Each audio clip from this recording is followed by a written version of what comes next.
Hi, hello, everyone. ಈ ದಿನ ನಾವು ಮೀನ್ ಫೈಂಡ್ ಔಟ್ ಮಾಡೋದನ್ನು ಕಲ್ತ್ಕೊತಿದ್ವಿ. ಅದನ್ನು ಮುಂದುವರಿಸ್ತಾ ಇದ್ದೀನಿ. ಇದು ನಿರಂತರ ವರ್ಗೀಕೃತ ಅಥವಾ ಕಂಟಿನ್ಯೂಯಸ್ ಸೀರೀಸ್ ಅಂತ ಕರೀತಾರೆ. ಕಳೆದ ವಿಡಿಯೋದಲ್ಲಿ ವರ್ಗೀಕೃತ ಮಾತ್ರ ಮಾಡಿದ್ವಿ. ಇದು ನಿರಂತರ ವರ್ಗೀಕೃತ ಪ್ರಾಪ್ತಾಂಕ ಅಂತ ಕರಿತೇವೆ. ನಿರಂತರ ವರ್ಗೀಕೃತದಲ್ಲಿ ಮೊದಲು ವರ್ಗಾಂತರ ಅಥವಾ ಕ್ಲಾಸ್ ಇಂಟರ್ವಲ್ ಅಂತ ಒಂದು ಕಾಲಮ್ ಬರುತ್ತೆ. ಇದರ ಅರ್ಥ ಇಷ್ಟೇ. ಇಲ್ಲಿ 0 ಇಂದ 10 ಅಂದರೆ 0 ಇಂದ 10ರವರೆಗಿನ ಅಂತ ಅರ್ಥ. ಇದು ರಿಂದ 0 to 10 ಅಂತ ಕರಿತೇವೆ. 10 to 20, 20 to 30, 30 to 40, 40 to 50 ಈ ರೀತಿ ಇರುತ್ತೆ. ಅಲ್ಲಿ ಮಧ್ಯ ಸೈನ್ ಇದೆ. ಇದು ನಾಟ್ ಮೈನಸ್ ಅಲ್ಲ, ಅದನ್ನು ರಿಂದ ಅಂತ ನಾವು ಕನ್ಸಿಡರ್ ಮಾಡ್ಕೊತೀವಿ. 2 10ರಿಂದ 20ರವರೆಗೆ, 0 ಇಂದ 10ರವರೆಗೆ ಎಂದು ಅರ್ಥ. ನೋಡ್ಕೊಂಡ್ರಣ? ಓಕೆನಾ? ಇದು ಫ್ರೀಕ್ವೆನ್ಸಿ, ಆವೃತ್ತಿ ಅಂತ ಕರಿತೀವಿ. ಎರಡನೇ ಕಾಲಮನ್ನು ನಾನು ಮೊದಲೇ ಬರ್ಕೊಂಡಿದ್ದೀನಿ. ಎರಡನೇ ಕಾಲಮನ್ನು ಆವೃತ್ತಿ ಅಂತ ಕರಿತೇವೆ. 10, 6, 8, 12, 5. ಈಗ ಉದಾಹರಣೆಗೆ ಈ ಕ್ಲಾಸ್ ಇಂಟರ್ವಲನ್ನು ಅಂಕಗಳು ಅಂತ ತಿಳ್ಕೊಂಡ್ರೆ, ಇದನ್ನು ವಿದ್ಯಾರ್ಥಿ ಸಂಖ್ಯೆ ಅಂತ ನಾವು ಭಾವಿಸ್ಕೊಂಡ್ರೆ, 0 ಇಂದ 10ರವರೆಗಿನ ಅಂಕಗಳನ್ನು 10 ವಿದ್ಯಾರ್ಥಿಗಳು ತಗೊಂಡಿದ್ದಾರೆ ಅಂತ ಅರ್ಥ. 0 ಇಂದ 10ರವರೆಗೆ ಅಂದರೆ 10ರೊಳಗಡೆ ಯಾವ ಸಂಖ್ಯೆ ಬೇಕಾದರೂ ಆಗಿರ್ಬೋದು. 10ರವರೆಗಿನ ಸಂಖ್ಯೆಗಳು. 10ರಿಂದ 20 ಅಂದರೆ 10ರಿಂದ 20 ಒಳಗಡೆ 6 ವಿದ್ಯಾರ್ಥಿಗಳು ಅಂಕ ತೆಗೆದಿದ್ದಾರೆ. ಇದು 6 ವಿದ್ಯಾರ್ಥಿಗಳು ಅಂತ ಬರುತ್ತೆ. ಈ ರೀತಿ ನಾವು ಅರ್ಥೈಸ್ಕೊಂತ ಪ್ರಾಬ್ಲಮನ್ನು ಮುಂದುವರಿಸ್ಬೋದು. ಓಕೆ, ಈ 2 ಕಾಲಮನ್ನು ಕೊಟ್ಟಿದ್ದಾನೆ. ಇದನ್ನು ಕೊಟ್ಟಿದ್ದನ್ನು ಫೈಂಡ್ ಮೀನ್, ಸರಾಸರಿ ಕಂಡುಹಿಡಿಯಿರಿ ಅಂತ ಕರಿತೇವೆ. ನಾನು ಕಳೆದ ವಿಡಿಯೋದಲ್ಲಿ ಹೇಳಿದ್ದೀನಿ. ಇದರಲ್ಲಿ ಶಾರ್ಟ್ಕಟ್ ಮೆಥಡು ಮತ್ತು ಇನ್ನೊಂದು ವಿಧಾನ ಇದೆ. ಅದನ್ನು ಮುಂದಿನ ತರಗತಿಯಲ್ಲಿ ತಿಳ್ಕೊಳ್ಳೋಣ ಅಂತ ಹೇಳಿದ್ದೀನಿ. ಅದನ್ನು ಕಂಟಿನ್ಯೂ ಮಾಡ್ತೀನಿ ಅದನ್ನು. ಓಕೆನಾ? ಕಾರಣಾಂತರದಿಂದ ವಿಡಿಯೋ ಸ್ವಲ್ಪ ಲೇಟ್ ಆಯಿತು. ಓಕೆ, ಈಗ ಕ್ಲಾಸ್ ಇಂಟರ್ವಲನ್ನು ಈ ರೀತಿ ಹಾರಿಜಾಂಟಲ್ ಲೈನಲ್ಲಿದೆ. ಈಗ ಇದನ್ನು ರೋಗೆ ಬರ್ಕೊತಾ ಇದ್ದೀನಿ. ಅಡ್ಡ ಸಾಲಿನಲ್ಲಿ ಕೊಟ್ಟಿರ್ತಾನೆ ಎಕ್ಸಾಮಲ್ಲಿ, ಕಂಬ ಸಾಲಿನಲ್ಲಿ ಬರ್ಕೊತೀನಿ.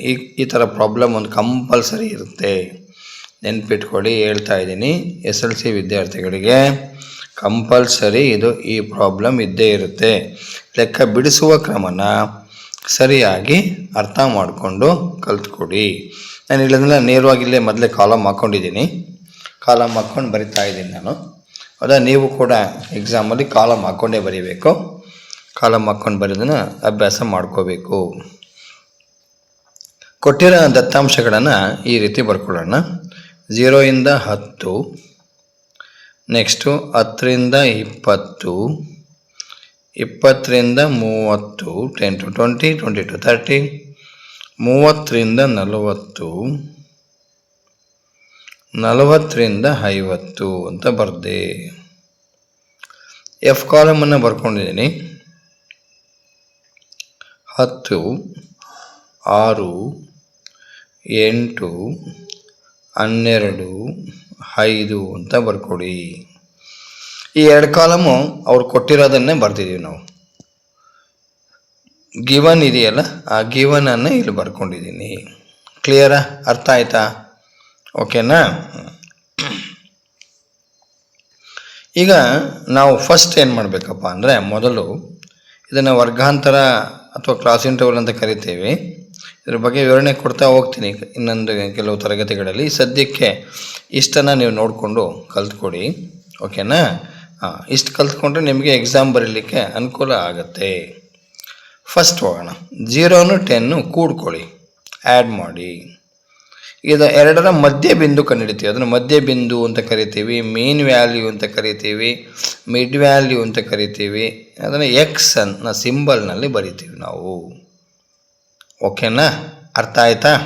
ಎಕ್ಸ್ ಅನ್ನುವ ಸಿಂಬಲನ್ನು ಬಳಕೆ ಮಾಡಿ, ಎಕ್ಸ್ ಅನ್ನುವ ಅಕ್ಷರನ ಬಳಸಿ ನಾವು ಬರಿತೀವಿ.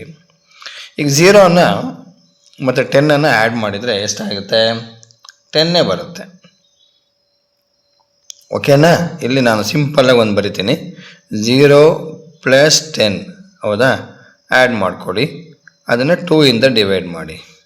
ಆಗ ನಮಗೇನು ಬರುತ್ತೆ? 5 ಬರುತ್ತೆ ನೋಡಿ. ಓಕೆನಾ? ಅರ್ಥ ಆಯ್ತಾ?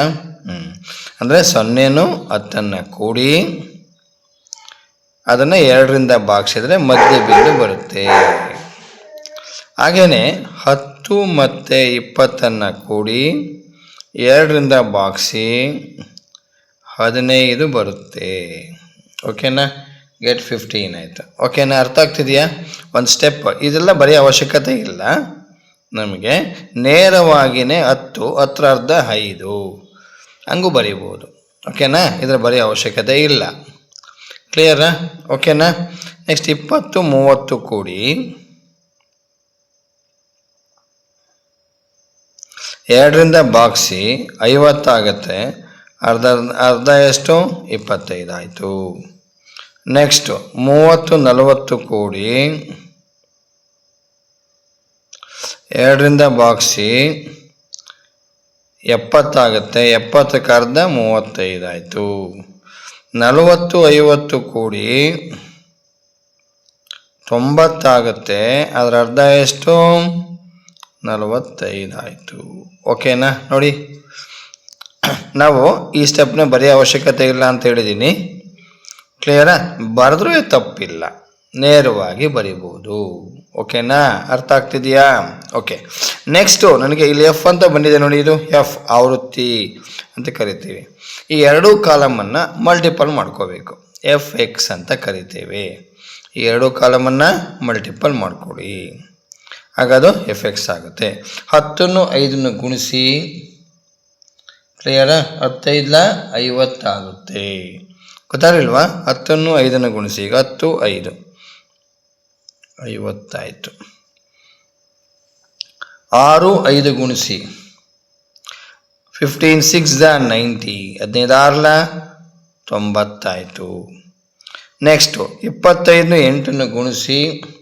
25 4 100, 25 4 100, 100 + 100 200. ಈ ಥರ ನೀವು ಅದನ್ನು ಮಧ್ಯ ಮಾಡಿ ನಾವು ಗುಣಾಕಾರ ಮಾಡ್ಕೋಬೋದು. ಈಸಿಯಾಗಿ ನಿಮ್ಗೆ ಅರ್ಥ ಆಗುತ್ತೆ. 25 4 ಸಲ ಗುಣಿಸಿದ್ರೆ 100 ಆಗುತ್ತೆ. ಇಲ್ಲಿ 8 ಇದೆ ಅಂದರೆ 2 ಸಲ ಗುಣಿಸ್ಕೋಬೇಕು ಅನ್ನೋ ಅರ್ಥ.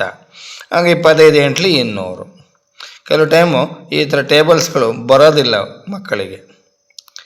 ಬರದೇ ಇದ್ದಾಗ ನಾವು ಈ ಥರ ಶಾರ್ಟ್ಕಟ್ಟನ್ನು ನಾವು ಬಳಕೆ ಮಾಡ್ಕೊತ ಹೋಗ್ತೀವಿ. ಸರಿನಾ? ಆ ಥರ ಬರ್ಕೊಂಡು ನಾವು ಅದನ್ನು ಮಾಡಬೇಕಾಗತ್ತೆ. ಅದನ್ನು ನೆಕ್ಸ್ಟ್ ಕೆಲವೊಂದು ವಿಡಿಯೋಗಳಲ್ಲಿ ಅದನ್ನು ಬಿಡಿಸೋದನ್ನು ಕಲ್ತ್ಕೊಳ್ಳೋಣ. ಈಗ ಸದ್ಯಕ್ಕೆ ನಾವು ಅದನ್ನು ತೆಗೆದುಕೊಳ್ಳೋಣ.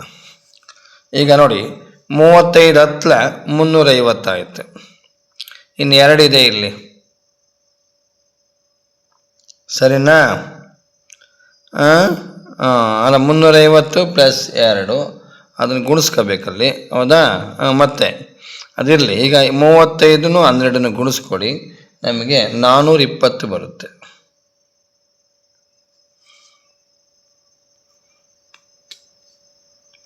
ಕ್ಲಿಯರಾ?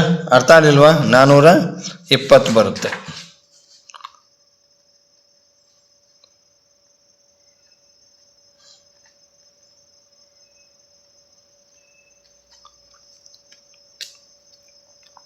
ಮೂವತ್ತೈದು 70, 35 350, 350 70 ಕೂಡ್ಕೊಳ್ಳಿ, 420 ಆಯಿತು. ಕ್ಲಿಯರಾ? ನೆಕ್ಸ್ಟು 45 5 ಗುಣಿಸ್ಕೊಳ್ಳಿ, ಹೌದಾ? ಇದನ್ನು ಗುಣಿಸ್ಕೊಂಡ್ರೆ 225 ಆಗುತ್ತೆ.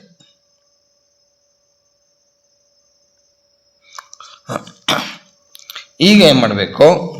ಈ ಕಾಲಮನ್ನು ಕೂಡ್ಕೋಬೇಕು. ಫಸ್ಟ್ ಎಫ್ ಕೂಡಿದಾಗ ನನಗೆ ಅದನ್ನು ಸಿಗ್ಮಾ ಎಫ್ ಅಂತಲೂ ಬರಿತೀವಿ, ಎನ್ ಅಂತಲೂ ಬರಿತೀವಿ, ಯಾವುದಾರ ಒಂದು ಬರ್ಕೊಡಿ. ಈಸ್ ಈಕ್ವಲ್ ಟು ಎಲ್ಲನ ಕೂಡ್ಕೊಳ್ಳಿ 41 ಬರುತ್ತೆ ನೋಡಿ. ಕಾಲಮ್ ಹಾಕೊಂಡು ನೀಟಾಗಿ ಕೂಡ್ಕೊಂಡ್ರೆ ಗೊತ್ತಾಗತ್ತೆ. ನೆಕ್ಸ್ಟು ಈ ಎಲ್ಲವನ್ನ ಕೂಡ್ಕೊಳ್ಳಿ. ಇದನ್ನು ಸಿಗ್ಮಾ ಎಫ್ ಎಕ್ಸ್ ನಾನು ಆಗಲೇ ಒಂದ್ಸಲ ಕೂಡ್ಕೊಂಡಿದ್ದೀನಿ. ನೀವು ಒಂದ್ಸಲ ಕೂಡಿ, ನಿಧಾನವಾಗಿ ಕೂಡಿ. ಈಗ ಇಲ್ಲೆಲ್ಲ ಪಕ್ಕದಲ್ಲಿ ಬರ್ಕೊಳ್ತಾ ಹೋದರೆ ಇದು ವಿಡಿಯೋದ ಟೈಮಿಂಗ್ಸ್ ಜಾಸ್ತಿ ಆಗ್ತಾ ಹೋಗುತ್ತೆ, ಹೌದಲ್ಲ? ಆಗ ಬೋರ್ ಆಗುತ್ತೆ ಮಕ್ಕಳಿಗೆ, ಸ್ಕ್ರಾಲ್ ಮಾಡಿಬಿಡ್ತಾರೆ. ಸರಿನಾ? ಓಕೆ, ಇರಲಿ, ನಿಧಾನವಾಗಿ ಅರ್ಥ ಮಾಡ್ಕೊಂಡು ಪ್ರಾಕ್ಟೀಸ್ ಮಾಡಿಕೊಂಡ್ರೆ ಇದನ್ನು ಕೂಡ್ಕೊಂಡ್ರೆ ಎಲ್ಲವನ್ನು ಕೂಡಿದ್ರೆ 985 ಬರುತ್ತೆ. ಕ್ಲಿಯರಾ? ನೋಡ್ರಿ, 5 9 5 14 2 16 2 18 8 ದಶಕ 1 4 2 6 2 8 8 1 9. ಓಕೆನಾ? ಈಗ ನಾವೇನು ಮಾಡಬೇಕು, ಇದು ಕೂಡ ಆದಮೇಲೆ ಸೂತ್ರ ಹಾಕ್ತೀವಿ. ಮೀನ್ ಅಂತ ಬರೀತೀವಿ. ಆಗಲೇ ಹೇಳಿದ್ದೆ, ಕನ್ನಡದಲ್ಲೂ ಹೇಳಿದ್ದೆ, ಕನ್ನಡದ ವಿಡಿಯೋದಲ್ಲೂ ಎರಡೂ ಲ್ಯಾಂಗ್ವೇಜ್ ಇರೋ ವಿದ್ಯಾರ್ಥಿಗಳಿಗೆ ಅನುಕೂಲ ಆಗಲಿ ಅನ್ನೋ ದೃಷ್ಟಿಯಿಂದ ಕನ್ನಡ ಮತ್ತು ಇಂಗ್ಲೀಷ್ ಎರಡರಲ್ಲೂ ಬರಿತಾ ಇದ್ದೀನಿ. Sigma F X by N ಅಥವಾ ಸಿಗ್ಮಾ ಎಫ್ ಅಂತಲೇ ಬರ್ಕೋಬೋದು, ಚಾಯ್ಸ್ ನಿಮ್ಮದು. ಇದನ್ನು ಗುಣಿಸಿ 985 ಬೈ 41. ಇದನ್ನು ಭಾಗಿಸ್ಕೋಬೇಕು ನಾವು.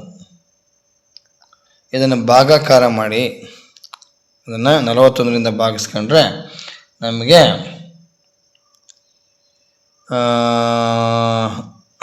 ಭಾಗಾಕಾರ ಮಾಡಿದರೆ ಇದಕ್ಕೆ ಮಿಕ್ಸರ್ ಫ್ರಾಕ್ಷನಲ್ಲಿ ಬರೀತೀನಿ ಉತ್ತರನ. 24 1 41 ಬರುತ್ತೆ ನೋಡಿ. 41 24 ಭಾಗಾಕಾರ ಮಾಡಿಕೊಂಡು ಗುಣಿಸಿ 1 ಕೂಡಿದ್ರೆ ಎಷ್ಟು ಉಳಿತೈತೆ. ಇದನ್ನು ಮಿಕ್ಸರ್ ಫ್ರಾಕ್ಷನ್ ಬರ್ತಿದ್ದೀನಿ, ತಾವು ಭಾಗಿಸಿ ಅಭ್ಯಾಸ ಮಾಡಿ ನೋಡಿ, ಅದನ್ನು ಬಿಡಿಸೋದನ್ನು ಕಲ್ತ್ಕೊಡಿ.